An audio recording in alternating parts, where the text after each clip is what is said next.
La guerre en Ukraine, on continue d'en parler avec le journaliste Pierre Aski. Merci à vous d'être avec nous. Vous venez de préfacer ce livre, Fichez-nous la paix, chez Gallimard. C'est un livre qui est à l'initiative du collectif Cartooning for Peace, qu'on connaît bien sur TV5 Monde, et qui réunit des dizaines de dessins de presse depuis le début de la guerre.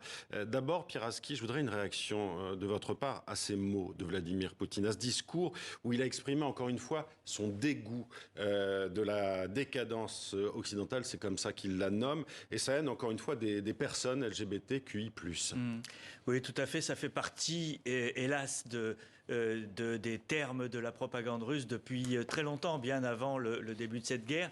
Et Vladimir Poutine donne l'impression qu'il veut rassembler les Russes derrière lui sur un projet civilisationnel différent de celui de l'Occident. Et donc, il noircit le tableau, les enfants et la pédophilie, les LGBT, les mariages gays, etc.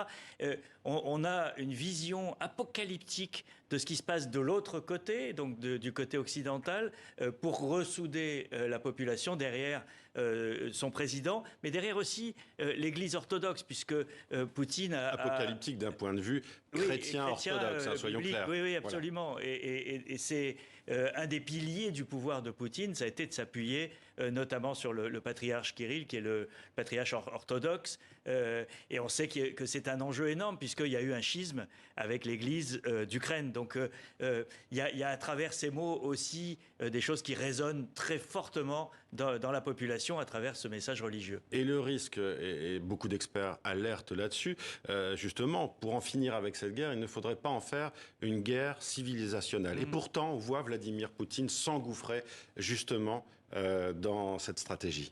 Oui, tout à fait, mais je pense que c'est un peu une solution du désespoir de sa part, c'est-à-dire qu'il a été obligé d'adapter sa stratégie tout au long de cette année qu'on vient de vivre. Sa stratégie militaire était visiblement de prendre Kiev en quelques jours, ça a raté, et à chaque fois, il trouve des positions de repli.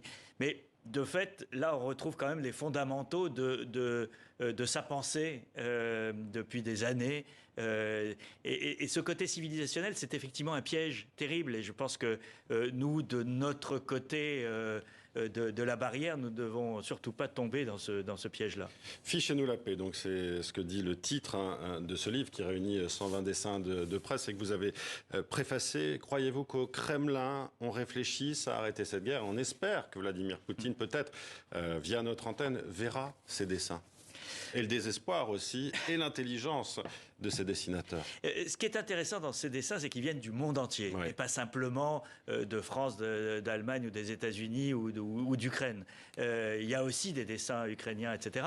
Mais ils viennent du monde entier et ils montrent la diversité des points de vue. Regardez justement ce dessin, Pierre Aski. Poutine, un criminel des guerres. On voit Joe Biden. C'est un dessin argentin de Bex. Et regardez les livres sur les dossiers. Hiroshima, Nagasaki, Irak, Vietnam. Et il rappelle d'ailleurs que les États-Unis n'ont pas adhéré à la CPI. Oui, tout à fait. Ce qui est intéressant, c'est justement qu'il n'y a pas une sorte d'unanimisme moral et guerrier dans ces dessins. Il y a effectivement aussi une dénonciation de l'hypocrisie ou du double langage occidental dans cette situation. Mais moi, j'aime beaucoup ce dessin qu'on vient de voir de Bex, qui dit est-ce que tu vois venir quelque chose? Le passé. Je trouve ça très fort parce que c'est ça qu'on a l'impression de vivre souvent avec le retour des tranchées, de ces guerres barbares qui nous rappellent ce que nous n'avions pas vécu, c'est-à-dire la Première Guerre mondiale. Je vais m'adresser au Pierre Aski, journaliste correspondant de Libération en Chine, spécialiste donc aussi de ce pays. On a entendu le secrétaire d'État américain hier indiquer que la Chine pourrait livrer des armes à la Russie. C'est des propos qui ont été démentis par Pékin dans la foulée. Où est-ce qu'en est la Chine dans son soutien à la Russie, Pierre Aski? Vous en parlez d'ailleurs dans la préface. Oui. C'est un sujet majeur parce que la Chine, jusqu'à présent, a apporté un soutien politique très fort à la Russie. Elle partage la vision poutinienne de remise en cause de l'ordre occidental du monde. Ça c'est le socle commun aux deux dirigeants. Après, elle s'est bien gardée jusqu'à présent de rentrer dans cette guerre. Et en particulier, elle fait attention à ne pas encourir de sanctions elle-même. Parce que si la Chine livre du matériel à la Russie, il y aura des composants occidentaux dans ces matières, que ce soit des semi-conducteurs, des pièces détachées, etc. Et à ce moment-là, la Chine pourrait être soumise à des sanctions. Et ça, la Chine ne le veut pas parce que la Chine a une économie qui est très insérée dans la mondialisation, à la différence de la Russie qui ne vend que du gaz et du pétrole.